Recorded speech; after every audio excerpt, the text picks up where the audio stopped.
Setelah kami mendengar apa yang disampaikan oleh hamba-hamba-Mu, maka kami pun merasakan hal-hal yang terjadi dalam seluruh kehidupan kami. Terkadang kami tidak kuat, kami ada dalam tangisan keputusan. Tapi kami punya Tuhan yang luar biasa, Tuhan yang sanggup menolong, Tuhan yang sanggup memberikan kekuatan. Maka lewat kebenaran firman Tuhan, bersama-sama kami akan belajar dan di dalam menjalani seluruh kehidupan kami, kami akan dikuatkan bersama Tuhan. Kami dituntun lewat kebenaran firman Tuhan. Roh Kudus meliputi kami. Artikan firman yang akan kami baca dan kami renungkan ini. Dalam nama Yesus kami sudah berdoa. Amin. Bagian firman Tuhan ini diberikan tema perlengkapan rohani ayat 10 dan seterusnya. Akhirnya, hendaklah kamu kuat di dalam Tuhan, di dalam kekuatan kuasa-Nya.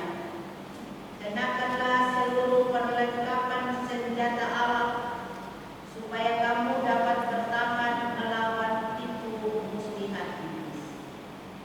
Karena perjuangan kita bukanlah melawan darah dan daging, tetapi melawan pemerintah-pemerintah, melawan penguasa-penguasa, melawan penghulu-penghulu dunia yang gelap ini, melawan roh-roh jahat di udara. Sebab itu, ambillah seluruh perlengkapan senjata Allah, supaya kamu dapat mengadakan perlawanan pada hari yang jahat itu, dan tetap berdiri sesudah kamu menyelesaikan segala sesuatu.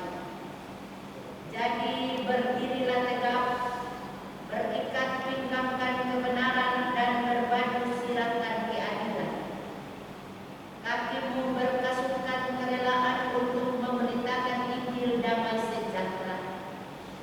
Dalam segala keadaan, pergunakanlah perisai iman, sebab dengan perisai itu kamu akan dapat memadamkan semua panah api dari si jahat.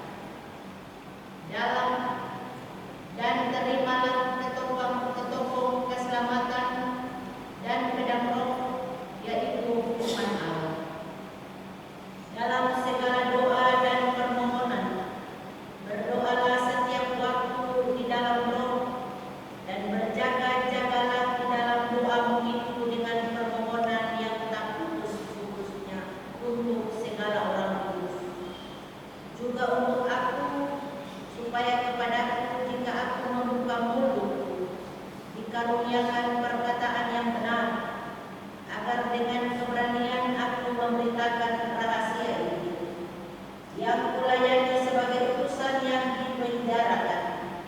Berdoalah supaya dengan keberanian aku menyatakan sebagaimana seharusnya aku berbicara. Demikianlah bagian firman Tuhan. Bapak, Ibu, saudara-saudari yang dikasihi Tuhan, tema dari bagian firman Tuhan ini Efesus pasalnya yang ke-6, ayatnya yang ke-10 sampai ayatnya yang ke-20, berbunyi, beriman teguh dalam menghadapi pencobaan. Sekali lagi saya ulangi tema yang menjadi bagian perenungan bagi kita, yaitu beriman teguh dalam menghadapi pencobaan.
ini juga adalah masalah dan persoalan yang terjadi. Kami dikembalikan lagi kepada jemaah untuk melayani di tengah jemaah. Jadwal yang sudah terdaftar, yang sudah terjadwal dibatalkan karena situasi dan kondisi yang terjadi akhir-akhir ini. Kekerasan. Anak-anak sudah tidak mau dengar lagi nasihat orang tua. Di dalam kehidupan ini yang disebut peperangan. Dan tidak ada perang yang tidak membutuhkan senjata atau peralatan perlengkapan perang. Setiap peperangan membutuhkan peralatan atau senjata yang harus memadai untuk menopang peperangan itu. Membutuhkan peralatan yang canggih, membutuhkan prajurit-prajurit atau personil-personil yang tangguh, yang berani bertempur di medan peperangan sampai terabusan nyawa dipertaruhkan. Berusaha untuk memperoleh kemenangan, itu namanya perang. Rasul Paulus mengidentifikasi peperangan pada umumnya dengan peperangan orang Kristen. Namun perbedaannya adalah pada saat alat atau senjata yang digunakan orang Kristen, karena peperangan yang dimaksudkan adalah peperangan imam, Bapak Ibu Saudara.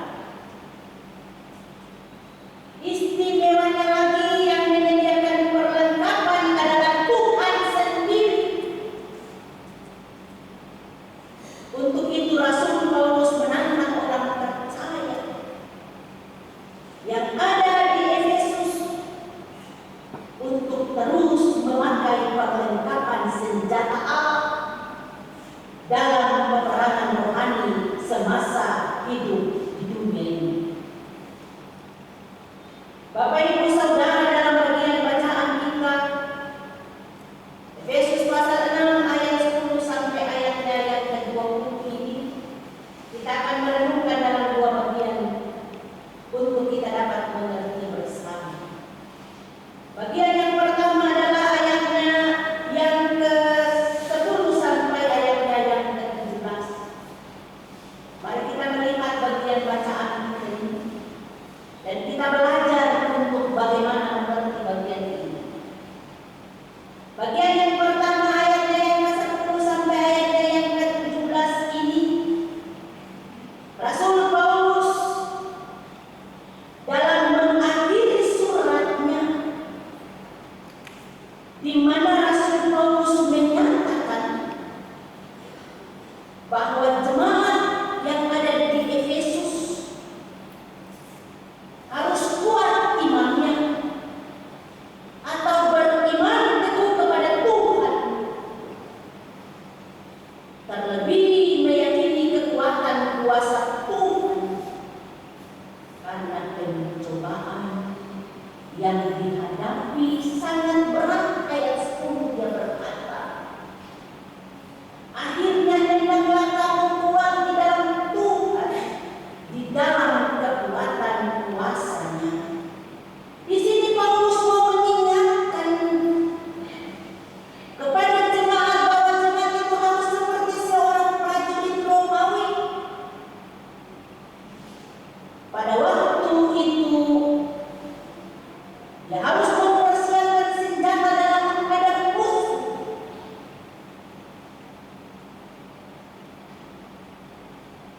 Paulus menekankan, kalau prajurit dunia menggunakan senjata secara fisik dengan perlengkapannya, pelurunya,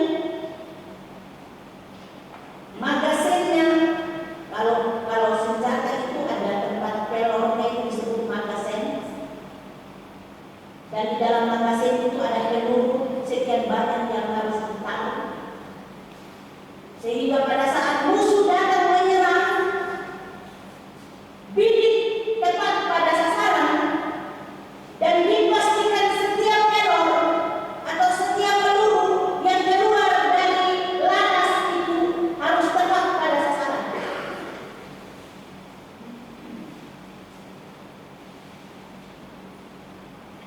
Rasul Paulus bilang, jemaat Tuhan harus menggunakan senjata Allah, bukan senjata yang dipakai oleh prajurit. Sebagai anak Tuhan yang ada di Yesus harus menggunakan senjata Allah. Karena apa? Karena mereka menghadapi cobaan iman yang akan dialami. Itu sangat dahsyat. Karena musuh itu datang dari iblis dengan tipu muslihatnya, sehingga jemaat harus memiliki kemampuan iman dalam melawannya. Ayatnya yang ke-11. Kenakanlah seluruh perlengkapan senjata Allah supaya kamu dapat bertahan melawan tipu muslihat iblis. Cobaan iman itu datangnya dari mana, Bapak Ibu Saudara? Menurut Paulus dalam ayatnya yang ke-12, cobaan iman itu datang dari perjuangan kita bukanlah melawan darah dan daging, tetapi melawan pemerintah-pemerintah, melawan penguasa-penguasa, melawan penghulu-penghulu dunia yang gelap ini, melawan roh-roh jahat di udara. Ini adalah perjuangan gereja di dalam dunia ini, bukan melawan kuasa-kuasa dalam pemikiran manusia yang biasa, yang digambarkan kata darah dan daging, melainkan pemerintah-pemerintah dan penguasa-penguasa. Mengapa demikian, Bapak Ibu sekalian? Masalahnya pada waktu itu gereja Tuhan yang ada di Efesus ditindas karena iman mereka kepada Yesus Kristus oleh para pemerintah dan penguasa yang menganggap bahwa kedudukan mereka sebagai pejabat, kedudukan mereka sebagai penguasa itu sama seperti Tuhan. Sehingga yang namanya pemerintah-pemerintah Injil itu, dikala pemerintahan menyampaikan kebenaran yang harus dilakukan oleh pemerintah, itu pemberitahuan. Oleh sebab itu, Paulus katakan bahwa kekuatan politik bisa digunakan untuk menindas iman jemaat Kristen. Maka jemaat Kristen yang ada di Efesus perlu perlengkapan rohani atau iman yang baik. Sekali lagi, oleh karena itu jemaat Kristus yang ada di Efesus harus memiliki perlengkapan rohani atau iman yang baik, bukan iman yang biasa-biasa, yang macam-macam, yang hari ini percaya besok tidak percaya. Ya. Harus yang benar-benar percaya atas kuasa Allah.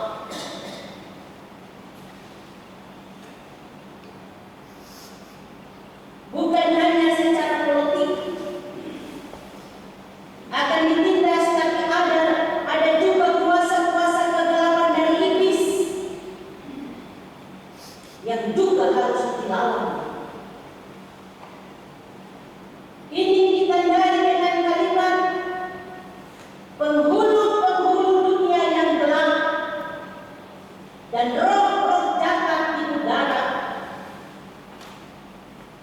Ini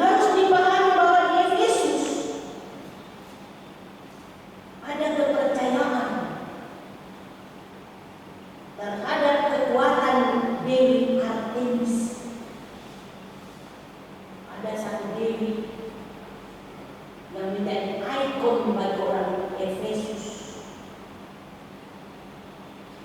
Dewi ini namanya Dewi Artemis, dilambangkan sebagai dewi kesuburan yang dianggap memiliki kekuatan magic.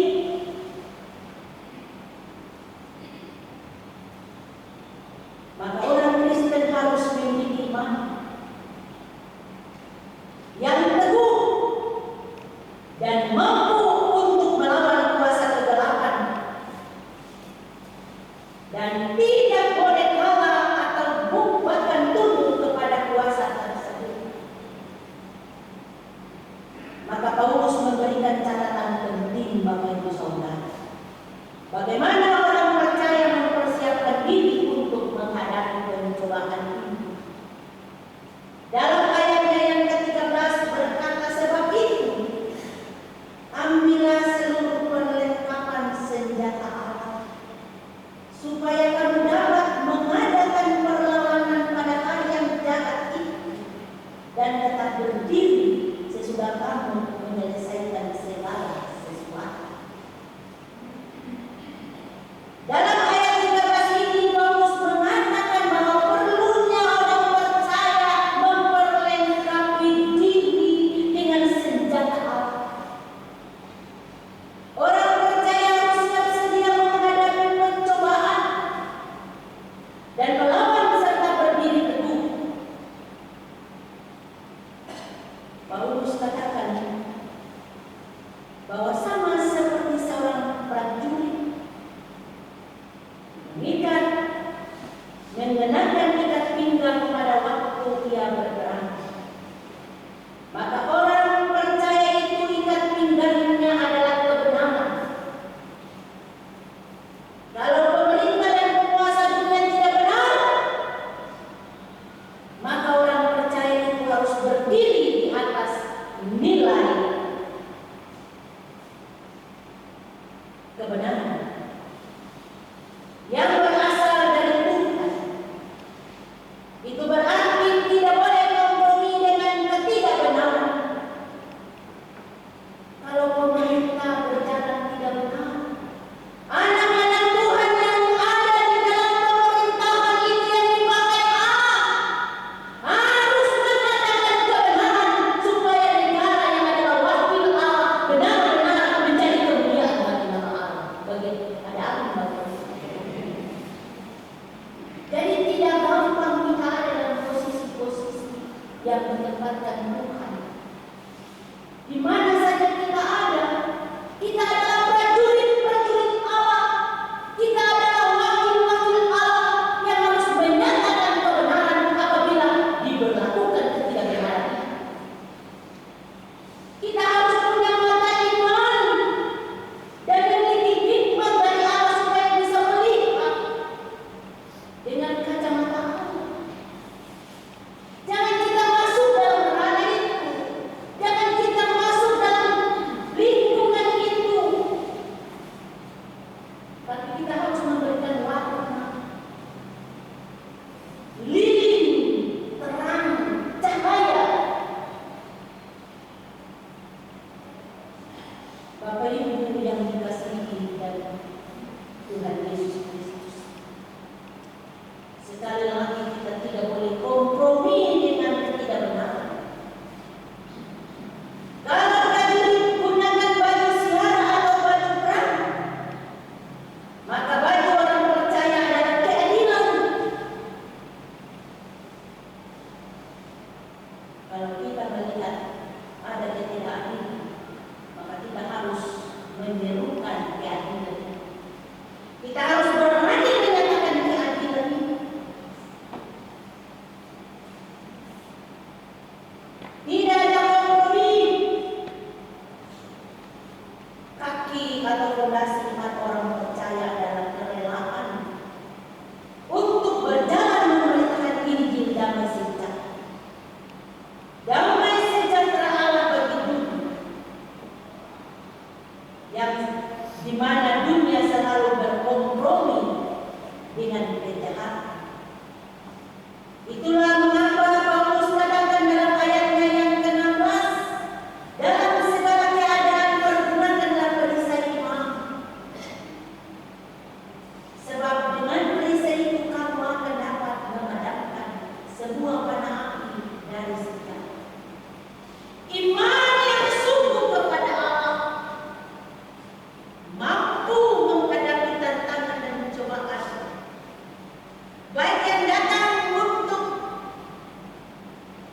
dihadapi secara pribadi, keluarga, bahkan pemerintah sekalipun.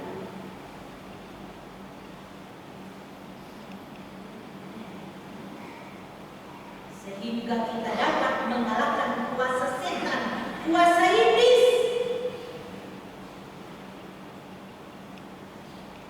Maka menurut Paulus, perisai atau alat untuk melindungi diri pada masa perang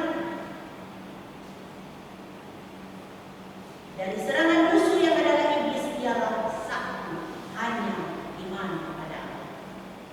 Iman kepada Kristus akan menjadi benteng untuk kita orang percaya tetap teguh berdiri dalam menghadapi pencobaan.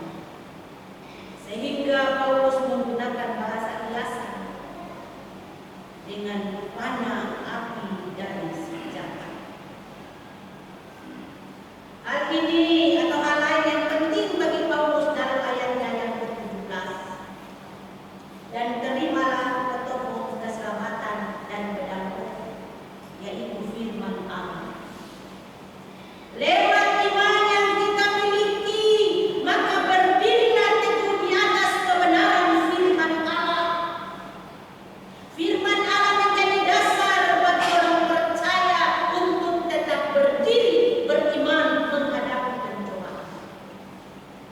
Bagian yang kedua, ayat 18 sampai ayat yang ke-20. Bagian yang kedua ini menurut Paulus adalah orang percaya bisa melawan kuasa dunia dan kekuatan jahat itu hanya melalui doa.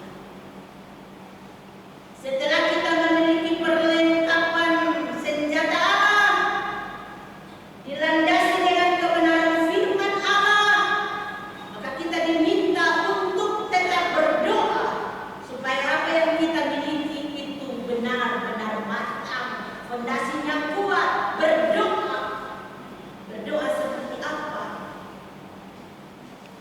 Orang kalau ditanya berdoakah waktu bangun pagi, berdoakah waktu melakukan kegiatan, berdoa itu, tapi berdoa yang seperti apa? Berdoa yang keluar hanya dari bibir, berdoa yang keluar hanya karena mau Allah memberkati, ataukah berdoa minta supaya bagaimana kita yang hidup belum menurut perlengkapan senjata Allah itu dimampukan, dikuatkan karena beriman teguh kepada Allah itu, sehingga pada saat menghadapi peperangan, doa orang benar besar kuasa. Doa orang percaya kepada Allah mempunyai suatu kuasa yang dapat mengalahkan, menghancurkan kuasa-kuasa apapun yang mau menghancurkan seluruh kehidupan kita. Maka kita harus menaikkan doa kita dengan iman yang sungguh kepada Allah, dengan rasa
berkat dari atas, bukan dia berambisi untuk mencari material, finansial di dalam pelayanan. Oleh dan karena itu Bapak Ibu sekalian, firman Tuhan di saat ini mengajarkan kita sebagai umat kepunyaan Allah yang ada di Jemaat Batak, yang ada di DKI Tanah Papua, dalam menghadapi masalah persoalan harus mempersiapkan diri dengan perlengkapan senjata aman. Tuhan yang punya firman